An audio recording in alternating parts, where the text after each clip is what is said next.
Hey guys, and welcome to this next video in our setting up on Mirage series. And make sure you've watched the previous setting up videos so that you're nice and up to speed. So getting straight into this one, let's start on our first kind of big topic here. And this is all about aggressive and different options really for the B anchor. Now in the CT Mirage intermediate video, we looked at getting your AWPer up onto this sort of angle with the AWP, and then potentially ultimately pushing into this sort of wider angle.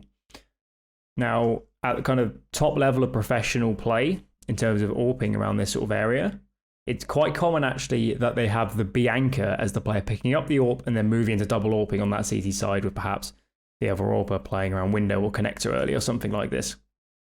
So that's definitely an option you can throw into your game as a B anchor on the CT side of Mirage. And quite commonly actually teams are set up so that your small site anchor, as it was, is someone that can hybrid, because it is quite viable to do this, not just on Mirage but on quite a few of the maps, in terms of having kind of your B anchor doing this sort of thing. Now something that's a bit kind of similar to this, so just talk for it roughly again, you'd have the person on the AWP would come here, they'd Zipnix molly, this player here would throw a pop flash through the window, and then this player would get up onto his platform and then peek behind the pop flash. That's the rough idea. So something you could do around this is, once you've got your AWP up here and into this sort of position, then you could start doing something called walk pushing with your rifler. So you bring another player up onto the app's platform, you push the AWPer into the wider angle, and then you have your rifler pinned against the left wall, pushing down, and they'll clear this area with this player AWPing down here. And hopefully, because you've used the Zipnix molly early anyway, there shouldn't really be much risk that a player's in this sort of area. But from this position, what's very likely to happen once you have an AWPer perhaps on the wide angle and a rifler up here is that ultimately you're probably actually going to leave the rifler here and the AWP is going to rotate off. But this is all sort of things to do with what information you're getting across the map. Are there loads of players towards mid? Are they applying loads of pressure to A? Is there no pressure across the map? And should we just stay in this setup because they're so likely to be grouped up outside of B? And all of these sort of aspects. And what you'll find is, if you watch pro level play, when they do this sort of thing where they have walk pushing apps, is that they'll stick in it for 30, 35, 40 seconds perhaps, and then by that point you should have a decent idea what the T's are doing. And then quite a lot what will happen is that if the T's really are heavily committing onto A or towards mid, this player will really hard start pushing if they think it's going to be an A hit, and this player will just rotate off, and then you'll have a really great stack across onto the other side of the map. So that is AWPing apps. Another thing you can do is kind of the deep apps or the apps taking nades. So when I say the deep app nades, that means the deep apps molly here, and then smoke even, and then either a Zipnix molly, or you can come up here and just lob it to the side like this. But in terms of where you can throw these nades from, I'll have a couple lineups for the smoke linked in the description, because they will be for 128 tick. And you can throw them either from over here, like this, it throws up here and it lands over here, or you can throw it from, I think you come in or just outside the window, somewhere around here. I'll have the lineup, and you can again do it like this. So once you've thrown the smoke, what you can do is, if you're alone, what some players like to do is throw this smoke themselves, and then come up here and then Zipnix molly behind it, and then by yourself, you've basically thrown an entire apps take of nades and all of these sort of things. But you could do it with a teammate, where your teammate throws the smoke, and then perhaps on this occasion, your teammate perhaps throws this smoke for you and then comes over here, and then maybe you jump spot and then molly like this, get up onto the platform, and then this player can flash you round the corner and you swing and clear this. So this is very much like the traditional way, going back 2-3 years of doing it. These days, it tends to be more so just the solo player, I think, that just takes it on their own. And just to say that with these kind of apps take nades and aggressive apps A nades, you don't necessarily have to clear it. I think that the likelihood of T's actually playing in front of the nades or in the corner here, perhaps if the molly isn't catching it, is really, really slim. And I think certainly as you get to high levels of play, if a player does see these nades come in, they're probably just going to respect it because they don't want to give up the entry kill. So I wouldn't necessarily actually take off the nades. In my opinion, it's quite a waste of time and actually a bit of a risk that you get kind of trapped after they've faded as well. So with all of these options in terms of apps take nades or AWPing it or walk pushing with an AWP and all of these sort of things, there's kind of a couple big underlying points, and one of these is kind of denying the T side that map control. You can quite easily deny them apps. It's quite the small choke points. You can get these nades over the top to clear deep and molly it out and stuff. It's all about denying the T's map control, and the other aspect is getting information for yourself, playing aggressively in apps, not just staying passive and jump spotting or playing backside, getting aggressive, looking for those T's, getting the information, then making reads off the back of it. So this whole sort of aspect of making reads and stuff is something we're going to refer back to towards the end of a video in not too long. So that's enough of the B anchor. Let's do the A anchor. So the second topic here is looking at kind of aggressive and solo options for that A anchor on his bomb site. So we're first going to look at a couple solo options for that anchor. And at the pro level, it's very, very common for an anchor playing on the site to play up close early. So they'll probably molly themselves and then play up close. And what's very, very common is for them to either smoke on the molly or smoke just after the molly. Let's just get rid of the molly. And then they'll play close behind the ramp smoke whilst the smoke is down. And the reason it can be really good to play close behind the ramp smoke is that if the T's were to commit through it, which isn't terribly unlikely, it's actually, if the T's are already set up ramp, they're probably going to commit through the smoke. When they flash through, you'll hear probably quite a lot of noise for the first part. And even so, you can play so close to the smoke, and you can even go anti if you hear loads of noise. As the flashes come over, they don't white you. The players coming out as well, it's so unlikely they're going to check you on this side, or even in the corner here, they're probably not going to see you very easily as they come out. And then you'll very likely get a couple kills from behind, or perhaps you'll be very much in front of the smoke and you'll kill them as they come through and all these sort of things. So playing up close to the ramp smoke whilst it's down is a very, very good idea. And these sort of things. So aside from that, what you can do is swing behind the ramp mollies early. Your ramp molly, probably, if you're going to play up close, you'd come up here, you'd throw a normal ramp molly, and then you can swing behind it. You can do it dry, or you can bounce a flash into like here and then swing behind it. And this is a very, very CT-sided fight when you're behind the molly. And also when you're on a good spawn, you can deep molly, so bounce it further off the side, down to here, and then again, maybe flash, maybe don't flash. You can clear it up to here, but the deep molly kind of threats this position as well as a bit mad on the pot thing over here. But from this position, if you've done a molly and then swing behind it, you can do some more interesting stuff. So you can do something that I would call the Magis jiggle, because Magis Boy was the first player I saw doing it, where he'll have his smoke out in his hand and he'll jiggle the ramp to be on this sort of angle here. He'll be jiggling it. And then when he takes contact from a T player, like shifting out or something, or we can hear loads of noise, then he'll right click his smoke down and then play close behind it, as we talked about a second ago. So that can be really, really good. And I feel like at lower levels, this will work incredibly well, especially when they're just playing very loose and just trying to push out, and you'll get a lot of value out the smoke. You'll be able to get it down before they commit out.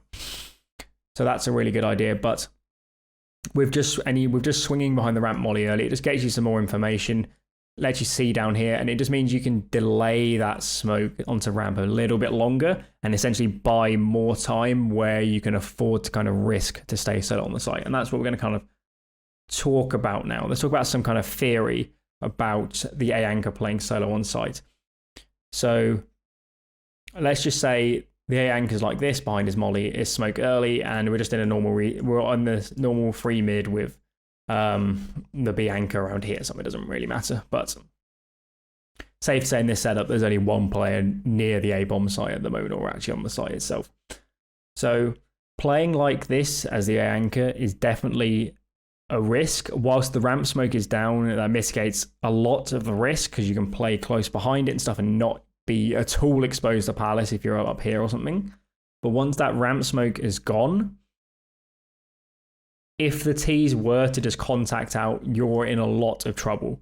If the T's just come 2 out ramp, 2 out Palace, or they just even start double swinging Palace perhaps, or anything like this, or get really aggressive without playing very slowly with nades, you're in a lot of trouble because you're getting pinched very fast from different angles, and you're going to find it very, very difficult to get more than one sort of kill in this situation. So in that sense, this is where the kind of the big risk of playing solo comes from. And in the beginner's guide, we talked about how you'd play against standard A exec. So in terms of having a stairs, jungle, and CT smoke, how you play against this when you had the anchor on the bomb site and the AWPer towards CT spawn. And kind of the theory of playing against this sort of thing and execs in general, when you're playing like this solo on site, is very, very similar. And again, it's a situation where it's about getting nades onto Palace particularly, and then using flashes for your anchor. So when the anchor's playing aggressive early behind the ramp smoke, what's very likely is once that smoke starts fading, he'll probably fall back to a more standard position on the site. It's very unlikely. There's sometimes a player like Twist will do it, will stay in a forward position like this or this, but it's more so likely that they're going to fall to a more standard spot, like defaults or under balcony, or maybe on balcony if someone can get some nades up here. Maybe they jump up here first and move into here. They're in one of these spots on the bomb site, and getting those nades onto Palace is very important, as we talked about in the beginner's guide, and using those flashes for the anchors. This is ways you can kind of mitigate the risk a little bit, but it is still definitely a risk, and there is a chance here they just straight die. And kind of the main thing here with playing with your anchor like this, when they get stuck on the bomb, when they're forward on the bomb site, is all about communication. So as the A anchor, I'd recommend being very, very vocal about when saying, okay, this round I'm going to play close ramp, I'm going to play behind the ramp smoke, I might need some help, and say these sort of things. And then maybe perhaps 20 seconds into the round, if nothing's happening mid or anything like this, you just remind your mid players. You say, okay, I'm close on the site, I might need some help. And the reason this is really, really important is that, as we just said, you don't want to be staying in this position alone for that long particularly, and having that constant reminder in the heads of the mid players, as well as kind of prompting them or kind of giving over information or asking about what's happening in mid, means that, first of all, if your AWP is playing in window, they're very likely to CT rotate. If you're saying at the start of the round, I'm going to play aggressive on site, I might need some help, the AWP will think, okay, the CT rotate here is probably a better idea than rotating to top connector and leaving my anchor out to dry.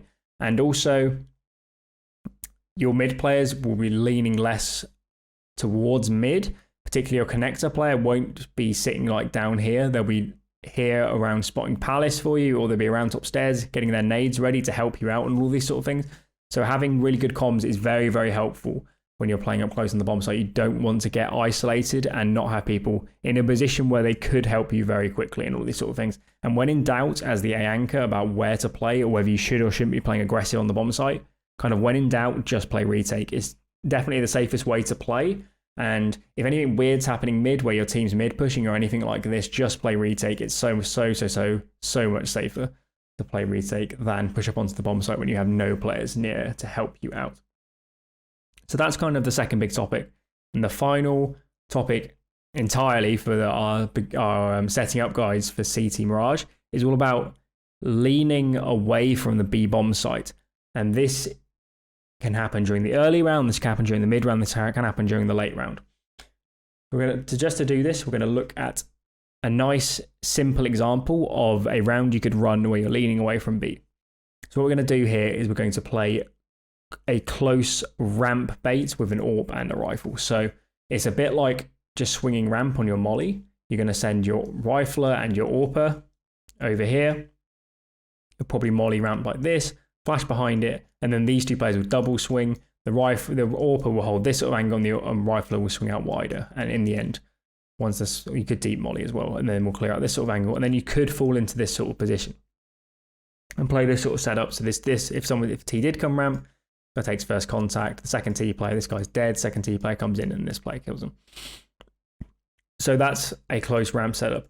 And how could you set up around this in terms of your overall team? So your com player will probably still be playing connector or window, at least at the start. Probably connector, just like normal, and then he'll just counter smoke con if he hears nothing in mid early. But for your short player, only having one player towards mid early just sort of, it just means you're giving mid essentially, and there's no way you can contest it. So if you still want to be fighting mid a little bit at the start of the round, bring your short player instead to window at the start. Have that versatility of these two positions, and instead of going short, which takes ages to get to, get in window at the start and play together, especially if you're double AWPing. Get the other AWP in window or connector at the start, and then you can still play out a fairly standard round from that CT perspective. Now in this setup, obviously there's only one player left on the B bomb site. So what could your B anchor do from their position to kind of mitigate the risk of leaning towards B at the start of the round like we are here? The B anchor will probably want to do something like Maybe they do the apps take nade, so they throw this smoke, they come here and they molly. And definitely here you do not want to be clearing because you don't want to take any risks. And the reason you want to do this, or the reason it can be a good idea to do something like this, is assuming the T's are not going to go fast onto B, it means they're very likely to respect these nades. And that means that you're buying time. You're buying at least the length of the smoke where you can afford to lean over towards A. And even if they're grouped 4 players outside B, as long as they're respecting this smoke and the molly, there isn't a massive amount of risk here. And the other aspect is that once these nades have gone, it's decently likely that the T's will make some noise clearing apps again because you've denied them information. You've opened up so many more angles that you could be playing because you've thrown these nades. You could have an AWPer here. You could have a rifle pushed in here. You could have a rifle here and an AWP taking contact here. There's so much that could be going on in terms of all these spots that you've opened up by throwing these aggressive nades that the T's are going to have to probably use nades or at least make a lot of noise running in and clearing angles and all of these sort of things. So you're going to get some warning onto that B bomb site as well. And again, slow them down even more. So this is a way you can kind of mitigate the risk at the start. And then moving into kind of the mid round in this sort of setup at the start, this is the sort of thing where you're going to be playing off information. What you're hearing across the map, are they taking mid control? Perhaps your 2 players in mid start contesting mid, or they double smoke connector and play around like this. And then at this point, if there's nothing ramp early or nothing going on, maybe the AWPer drops back to CT, or maybe this player even pushes because you've heard so much noise across the map.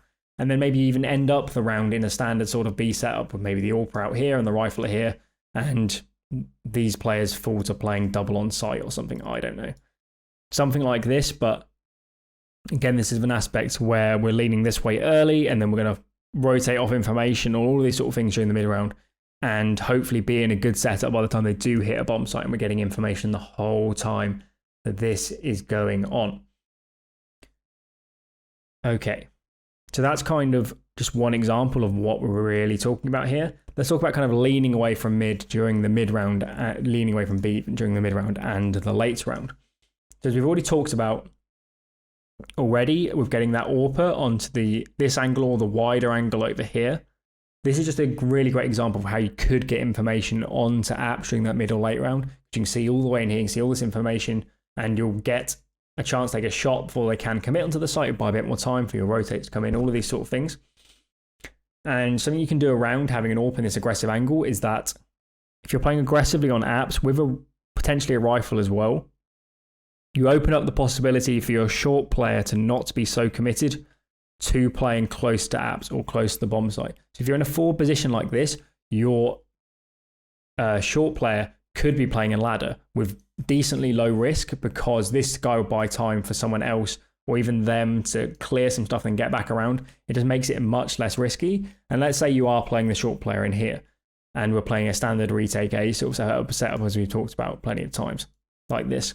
When you're playing like this, you're taking window and ladder off this player. So this player can commit this side and very much just commit to holding connector, or they could even, if there's an opportunity, push into sandwich. Or something that will happen a lot at the top level is these 2 players will play very mobile around this sort of area and then maybe they get flashed in for a ramp peak. And this is the whole point about getting information onto B. It doesn't have to just be the AWPer playing in the aggressive angle. It can be a rifler mid-round throwing the nades to take apps and then pushing into a full position or anything like this, or even if there's a lot of information, start walk pushing and then as solo if they hear a lot of noise towards other areas. And these are just sort of loads of aspects about how you can get the information and then lean to different areas. And when you watch pro level Mirage, you'll see the B anchor play very, very mobile and use their nades in a way to, they're not just playing reactive, they're taking control, they're using them in a way to get loads of information and all of these sort of things. And kind of the reality of high level Mirage play is just that probably 60% to maybe two-thirds or even more of rounds will end on A. And because of this, there is decent likelihood that there's going to be nobody in apps or around apps on the T side at the end of rounds. There's going to be a much greater reason for you to want to stack towards A, and playing very information heavy towards apps and B and all these sort of things is going to help a lot with stopping those late round A hits, which ultimately are the most likely things to happen. A late round connector split is just the most likely way a round will end on T side on Mirage. So I hope this helps in this sense. And just to say as well, if you have loads of information towards apps, you can also put your short player perhaps in here, holding the murder hole from here, and exactly the same. It picks up the window side for the connector players. So they could play on site, or they could play wide jungle or something like this. So with all of these topics about making information plays, using nades to take map control, leaning on different areas, moving between setups, flashing in late round for players to peek ramp, and all of these sort of things, this is when we're really kind of moving into how CT side CS is really played, instead of very set setups and you play this very concrete way early and then you always react in this way. Is much, much more fluid and moving between things. And a really big reason, now that we're kind of wrapping up this setting up guides, particularly on the CT side, at least on Mirage, is the big reason I really wanted to make these guides is that when you want to start kind of watching more and actually analyzing professional level Counter-Strike, there's simply so much happening that you need to understand in terms of what are the standard setups, what are the aggressive options, how can you contest mid control, how can you take this map control, and all these sort of things. And if you want to understand how the pros are making decisions and how they're calling the CT side and how ultimately to pull things out of their game and put them into your game, you need to have a really good bedrock of understanding, because when you start watching pro level play, and this is, I can assure you, this a standard round it's not a standard round, but it's a thing you'll just see happen at the pro level is that 40 seconds left, this player will start walk pushing, this player will come up and pick up murder hole, there'll be two players here, they'll start flashing in ramp, and you'll be watching it if you've not well acquainted with how CT Mirage, the kind of the rule book in a sense of CT Mirage, you'll be watching this and thinking this is complete madness. There's so much going on across the map, and it might be really, really hard to understand what's happening. So that's kind of the whole idea of these guides in general, was to build up that framework. So now when we start watching, and we will do some videos on pro level play and all these sort of things, you stand a much better chance of understanding why they're making these decisions, and particularly how to pull these things out and put them into your own game. So anyway, guys, that's everything for this one. If you have any questions about anything I've talked about or I've said you should play this way, head over to my Discord as linked below. Pop a question in there or message me on Discord or whatever, and I'll try and sort it out. Make sure to like and subscribe. Social medias are linked in the description below. Thanks for watching, and I'll catch you guys in the next one.